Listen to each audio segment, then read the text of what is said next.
Nah, sistem di Indonesia agak berbeda ya. Ngandelin Indonesia mengandalkan Indonesia yang sekarang. Tidak bisa kita tiru cerita di Cina, kita nggak bisa tiru cerita di Amerika. Saya melihat Indonesia ada harapan besar. Selamatkan dulu nih masyarakat, selamatkan dulu negaranya. Di situ kita bisa lihat tuh Allah tuh masih sayang sebenarnya sama ini negara, masih sayang sama begini banyak manusia di Indonesia. Nggak di hit sekeras negara lain. Assalamualaikum warahmatullahi wabarakatuh. Jadi selamat datang di channel Down to Earth ID. Jadi ini kita akan membahas nih dok ya, dari segi pengalaman dokter dulu deh. Dokter dari tahun berapa dulu dok untuk jadi dokter ini? Hari 2007. 2007 itu ya? sudah pertama.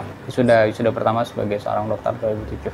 2007. Berarti udah profesional dong, udah sekitar 13 tahun lah ya dok ya? Tapi dokter itu belajar terus, jadi tentu dari hari ke hari ada input yang baru. Jadi nggak bisa sombong sih. Kita harus ya kayak nama kanal ini Down to Earth. Down to Earth, benar. Oke dok, ini kan COVID-19 ini masuk ke awal Februari lah ya.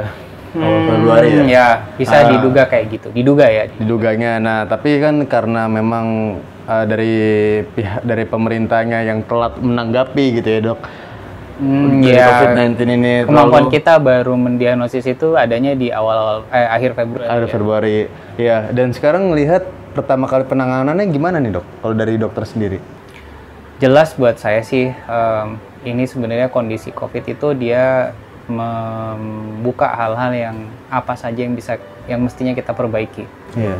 Banyak hal yang mestinya kita perbaiki di dalam hal pelayanan kesehatan. Nah itu terangkat dengan datangnya si COVID-19. Jadi mungkin saya tidak terlalu mengorek apa aja yang salah, tapi dalam narasinya mungkin ya kita apa aja yang mesti diperbaiki nih. Benar. Apa aja yang mesti diperbaiki dan how, targetnya kapan yang mesti kita supaya bisa lebih cepat, sehingga prinsip dasarnya adalah yang sehat kita bikin lebih sehat, yang kurang sehat kita jadikan sehat, yang sakit kita upayakan seminimal mungkin dia dampaknya dan secepat mungkin dia pulih. Pengalaman nih dok, ceritain boleh nggak sih dok? Ini kan mungkin jarang terungkap ya, cerita kesehariannya dokter, terus pengalaman dari cerita-cerita pasien.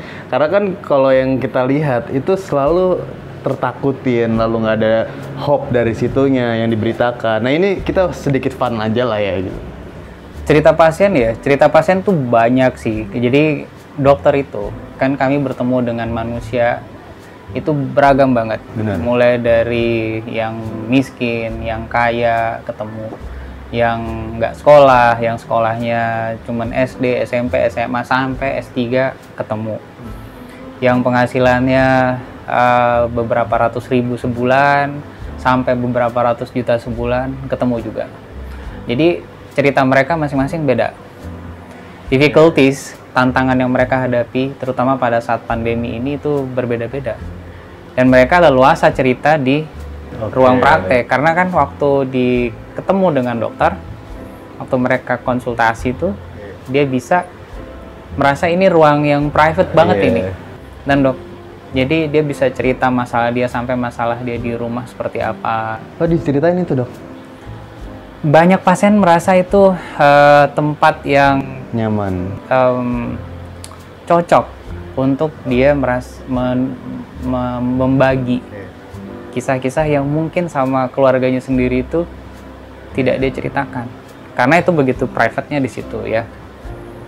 Dan itu ya harus kita hargai. Kadang saya ngambil pesan dan saya sampaikan lagi ke teman-teman. Oh ada cerita kayak gini nih kehidupannya. Tentu kita nggak ngambil data-data pribadi dia, jangan. Tapi belajar dari bagaimana dia hidup, bagaimana dia maintain, bagaimana dia struggle untuk survive. Hal-hal semacam itu tuh sering banget saya temui, terutama setelah COVID ini ya. Boleh diceritain nggak dok beberapa cerita dari yang terkesan gitu dari dokter? Kalau soal COVID barangkali itu stigmanya.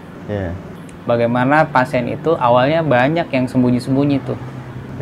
Dia nggak ngaku kalau dia lagi demam, dia nggak ngaku kalau dia sakit tenggorokan. karena dia takut di swab. Ya, kalau begitu dia di swab itu kan udah masuk status dia bisa jadi PDP, ODP ya. Dia akan diisolasi, bisa jadi dia dirawat di rumah sakit selama 2 minggu. Dan kita bicara ini bukan hanya sama mereka yang mapan. Benar. Bukan hanya mereka yang berpendidikan tinggi. Jadi kalau dia pekerja non formal, nggak punya gaji, disuruh stay 2 minggu di rumah atau bahkan lebih, terus selama 2 minggu dia dapat duit dari mana? Benar. Itu belum lagi stigmanya nanti dia dijauhin di lingkungan. Itu terjadi. Terjadi ya? Terjadi. Jadi bisa kita lihat ekses itu, dampak dari stigma ini di masyarakat itu terjadi keriuhan-keriuhan yang kayak kok bisa kejadian ya. Tapi di Indonesia itu sangat bisa dipahami karena tingkat penerimaan, tingkat penyampaian dan pemahaman kita mengenai problem pandemi ini sampai ke level terbawah itu sangat bervariasi, sangat beragam jadinya. Tapi untuk misalkan kendala dari segi ekonomi itu banyak ya dok yang Banyak ya. Banyak. Jadi yang dia takut bukan cuma COVID-nya, tapi dia nggak punya duit. Ada yang saya tanya, sekarang selama 2 bulan ini ngapain aja? Di rumah aja dok. Ya itu kan sesuai dengan hashtag ya. Iya. Tapi sebenarnya kalau kita telisik dia di rumah aja itu karena dia dirumahkan. Kantor dia udah nggak bisa beroperasi seperti sebelum pandemi. Ada pengetatan, penghematan. Akhirnya beberapa pegawai kan. Iya. Dan kalau nggak salah estimasinya ada jutaan orang. Benar. Nah, jutaan orang yang terdampak ekonomi pada saat COVID ini. Terus mereka ini survive gimana caranya dok? Ya banyak sih. Sekarang kita bisa lihat orang jual aset ya murah. Oh lagi BU, ini jual motor, jual apa supaya bisa nyambung meskipun harganya di bawah standar ya. Ada yang cari pekerjaan meskipun di bawah UMR, bahkan yang penting dia bisa makan dulu. Oke dok, ini kita mau masuk ini dok ya, topik selanjutnya tentang perkiraan COVID-19 ke depan nih dok. Melihat yang PSBB ini udah dioperasikan, lalu kalau menurut dokter prediksi apa sih sampai kapan gitu COVID-19 ini akan berlangsung? Jadi bicara COVID-19 karena ini adalah pandemi, maka kita tidak bicara hanya Indonesia saja. Benar. Kalau secara global itu diprediksi kita akan di dalam storm ini, dalam turbulensi ini itu bisa sampai tahun depan 2021. Karena meskipun beberapa negara itu survive, kasusnya minimal, tapi kan dalam perdagangan internasional dia masih mengandalkan mitra dagang dia kan. Jadi meskipun satu negara itu bisa survive, seperti contoh teman saya di Taiwan, di New Zealand, mereka memang survive, 0 cases atau minimum cases, tapi dia bingung kapan mesti buka border, kapan mesti melakukan pelonggaran terhadap hubungan dia dengan negara-negara lain. Tapi dia nyaman di dalam untuk sekarang, untuk sementara waktu. Nah, sistem di Indonesia agak berbeda ya. Kalau kita lihat dengan resources Indonesia yang begini besar, benar. Justru saya melihat ada celah kalau stakeholder ini paham ini situasinya dan berani. Nah, kita bisa justru menganggap ini sebagai dalam tanda kutip kita hanya bisa ngandelin diri kita sendiri sekarang. Ngandelin Indonesia mengandalkan Indonesia ini sekarang. Nggak bisa terlalu mengandalkan negara-negara lain karena mereka juga punya kepentingan untuk bertahan. Nah, Indonesia punya resources besar. Negara besar. Kalau kita kaji Indonesia itu sebenarnya hampir lebih besar dari negara Eropa manapun. Ya kan? Resources kita banyak. Meskipun tidak semua bisa terpenuhi dinilai secara price, tapi secara value dan resources, nilai dan sumber dayanya itu gede banget. Nah, untuk perkiraan COVID-19 ini nih dok ya benar nggak sih kalau emang akhir tahun 2020 itu Desember? Nah, tadinya malah waktu awal-awal saya pikir kalau kita bisa gerak cepat, rapi, serempak, semester ini bisa selesai. Tapi kan dengan situasi yang begitu terbatasnya di Indonesia resources-nya, terus ternyata memang tidak semudah itu. Toh COVID-19 ini juga seperti di Cina, sebentar dia longgarin, kota lain lagi di lockdown, longgarin, sebentar lagi karantin yang di sini. Di Amerika dia udah longgar aja, akhirnya regulasinya yang kurang ini ya, Dok? 2 juta. Di Indonesia memang kita nggak, kalau saya secara pribadi melihat tidak bisa kita tiru cerita di Cina, kita nggak bisa tiru cerita di Amerika, tiru pendekatan mereka itu nggak bisa. Tapi kita mungkin bisa memilih mana sih pendekatan, oh yang ini bagus nih dari negara ini, yang ini bagus dari negara A, ini bagus dari negara B, apa yang bagus dari Singapura yang bisa kita terapkan di Indonesia, apa yang kita punya di Indonesia dan ternyata tidak dipunyai oleh negara lain, toh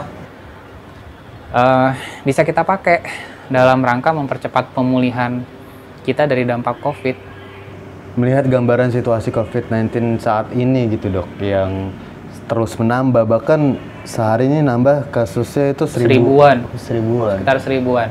Gimana tanggapan dokter ini? Kalau saya, jelas titik tumpunya adalah melindungi kehidupan. Tapi kita melindungi kehidupan tidak hanya bisa bicara soal corona saja. Lagi-lagi harus kita lihat bahwa penyakit yang dihadapi masyarakat ini ada corona, ada TBC, ada diabetes, hipertensi, gagal ginjal, gagal jantung, kanker, ya, COPD, asma, dan seterusnya, ada banyak banget. Kita harus lihat itu, cerita itu utuh. COVID kita bisa lakukan pencegahan, langkah-langkah pencegahan, langkah-langkah promotif kesehatan yang juga akan memperbaiki yang lain tuh. Nah, kita juga mesti lihat tuh masyarakat, jangan sampai mereka makin banyak yang di PHK, nggak bisa makan, minimal banget mereka sakit. Malah kalau ada jutaan orang yang sakit mah itu gimana? Pada akhirnya kita harus punya solusi formula sendiri. Solusi ini yang mungkin negara lain itu tidak bisa kita dipaksa, didikte konsep kita di dalam sini, karena itu tadi kondisi kita berbeda. Negara kepulauan terbesar, hampir 18.000 pulau, negara lain satu daratan rata hampir, mudah di manage. Nah sekarang Indonesia dari Sabang sampai Merauke itu bagaimana? Dengan konsep-konsep kewilayahan dia masing-masing, kebijakan kebudayaan dia, struktural dia gimana, kulturalnya gimana, etnisnya apa, genetikanya gimana, itu sangat multi aspek. Dan di situ justru saya melihat Indonesia ada harapan besar untuk jadi negara yang besar. Bukan cuma dari sisi wilayah dan jumlah, tapi dari sisi kualitas, penghasilan, tingkat kesehatan. Dan memang kita agak khawatir dengan COVID-19 yang angkanya sampai 1000 per hari. Tapi itu bisa terjadi karena ada 3 faktor barangkali. Kalau dibuat sederhana, pertama ini adalah fase setelah arus balik yang memang sudah diprediksi akan terjadi peningkatan kasus setelah arus balik, setelah lebaran, mudik, dan arus balik ya. Nah, ada sedikit berita baik di sana. Jadi memang bertambah, tapi pertambahannya tidak sebanyak yang kita duga sebelumnya. Tadinya kan ada yang memprediksi kasus itu sampai ratusan ribu. Tapi yang alhamdulillah sampai hari ini kasus kita masih di sekitar angka 30 ribuan. 37. Itu alhamdulillahnya bukan mensyukuri yang sakit ya, tapi mensyukuri banyak ternyata yang kita prediksi tidak seburuk itu terjadinya. Sambil kita cegah terus, kita push terus. Di sisi lain kenapa dia bisa meningkat? Kapasitas pemeriksaan kita sekarang tracing dan testingnya meningkat. Jadi sebelumnya mungkin kapasitasnya periksa 500 sehari, sekarang naik 1000, bahkan presiden juga mention bahwa targetnya 10.000. Ya, dengar-dengar kemarin udah berapa belas ribu sehari. Berarti dengan peningkatan kapasitas itu, semakin banyak terperiksa, tentu semakin banyak yang terdiagnosis. Ini wajar, dan buat saya itu salah satu hal yang memang sudah selayaknya terjadi.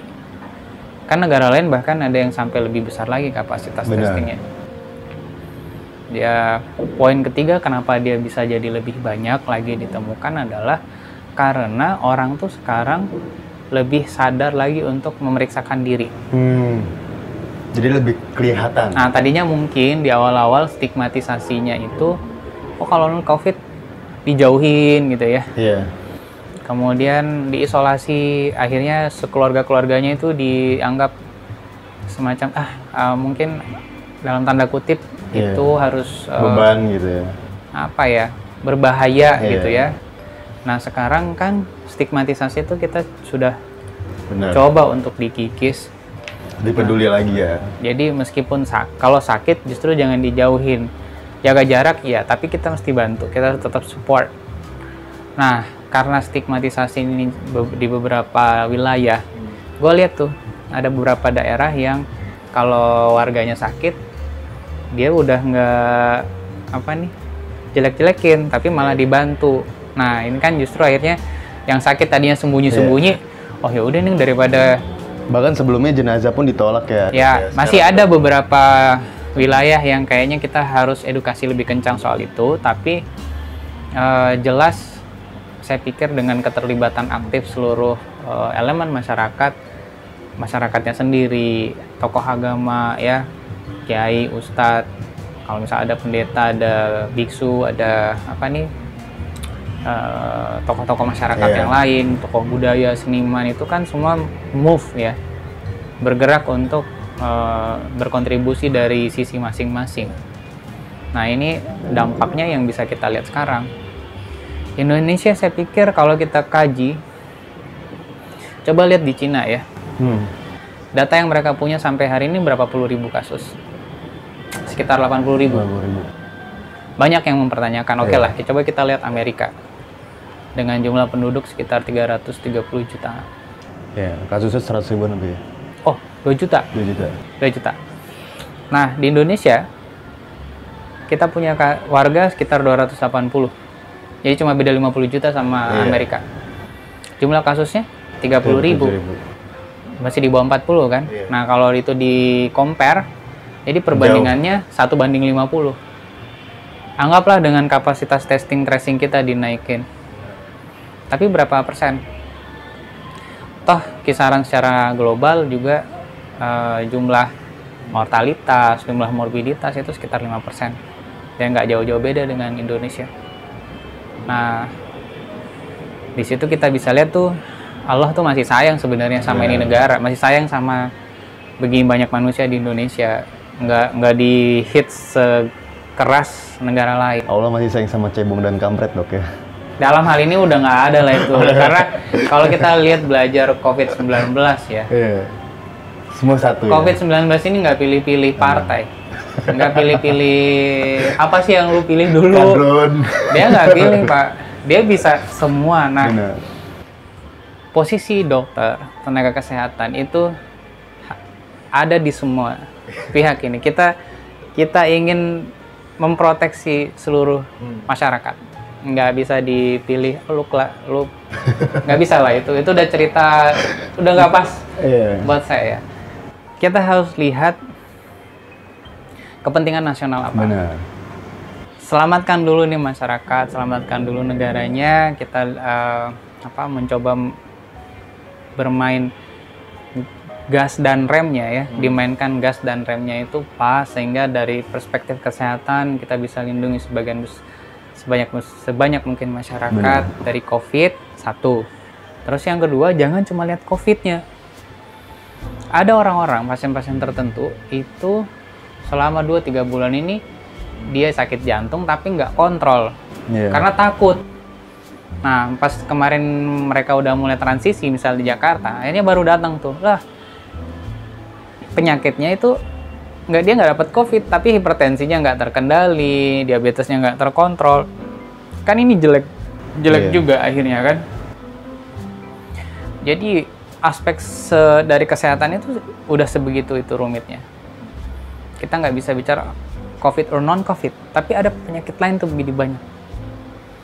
Belum kalau bicara dampak COVID-19 ke ekonomi, politik, budaya, sosial, itu Kena semua dok. kena semua. Nah sekarang tapi pemulihannya begitu semakin cepat kita pulihkan ini bidang kesehatan, kita perkuat, maka yang lain bisa ikut secara paralel untuk bergerak, mulai menyesuaikan, memasukkan protokol kesehatan dalam setiap aktivitas mereka. Ini berarti nggak boleh ada yang kayak gue cuek aja, nggak bisa. Nggak kayak bilang itu nggak ada tuh corona, nah itu pusing juga tuh kita respon yang kayak gini nih. Tapi ya harus nggak bosan-bosan.